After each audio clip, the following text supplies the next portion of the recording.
Beyond the Cloud signifie en français « Au-dessus des nuages ». C'est le titre du premier livre de Ruth Nkekoubé, pasteur à l'église du Plein Évangile de Makori, au sud d'Abidjan. Dans son œuvre, la servante de Dieu raconte une histoire hors du commun. L'actrice principale, Vera, ancienne prostituée, se convertit à Christ et pour son dévouement à Dieu, elle devient par la suite la fiancée d'un grand pasteur.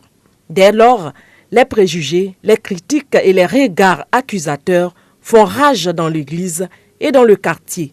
Et plusieurs se posent la question de savoir si un pasteur ou même un simple fidèle peut-il épouser une sœur anciennement prostituée. Et le pasteur Ruth, à travers son œuvre, répond oui. Elle s'appuie sur le livre de 2 Corinthiens 5, verset 17 qui dit que celui qui est uni à Christ est une nouvelle créature. Ce qui est ancien a disparu et ce qui est nouveau est là. À travers Beyond the Cloud, le pasteur Ruth lance donc 2 messages à l'ensemble du corps de Christ et particulièrement à la jeunesse. Lorsqu'un étudiant rentre à l'université, avant le minimum d'années qu'il puisse avoir, avant d'avoir son diplôme et être professionnel, est de 4 ans. Et pour être véritablement professionnel dans le domaine que vous choisissez, vous avez besoin d'apprendre véritablement. Et je veux parler aux jeunes à travers cette œuvre, afin qu'ils prennent leur temps véritablement avant de s'engager dans une quelconque relation, qu'ils prennent le temps de se connaître, qu'ils prennent le temps d'apprendre tout ce qu'ils ont à apprendre sur l'autre, afin que le problème de divorce soit réduit au maximum.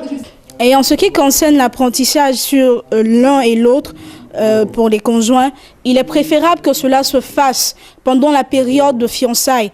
Parce que lorsqu'on entre dans le mariage, il est véritablement difficile d'essayer de changer l'autre. Dédié à la jeunesse, le livre de Ruth Nkekoubé est écrit en anglais. Il comprend 144 pages qui retracent ses convictions sur la marche, la vie et les fiançailles des jeunes chrétiens.